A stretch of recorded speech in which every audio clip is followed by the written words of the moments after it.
humingi ng sorry sa publiko si congressional candidate Attorney Ian Sias sa mga ginawa nitong biro sa mga solo parents sa isang political rally sa lungsod ng Pasig.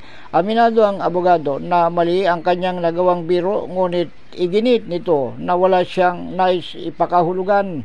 Ayon pa sa kandidatong kongresista, kahit siya ay may kapatid na solo parents at lola na single mother, kaya't abot-abot umano ang paghingi nito ng sorry sa lahat ng tinamaan ng kanyang biro, lalo na sa mga solo parents. Nangako din si Attorney Sias sa publiko na hindi na umano ito mauulit. Inaako ko po ang responsibilidad sa mga napitawan ko pong salita. I'm sorry po na lumabis po ang aking salita at mali po ang nasaktan ng mga solo parent, lalo na ang aking pong paghingi ng patawad at paumanhin. Hindi ko po intensyon na makasakit.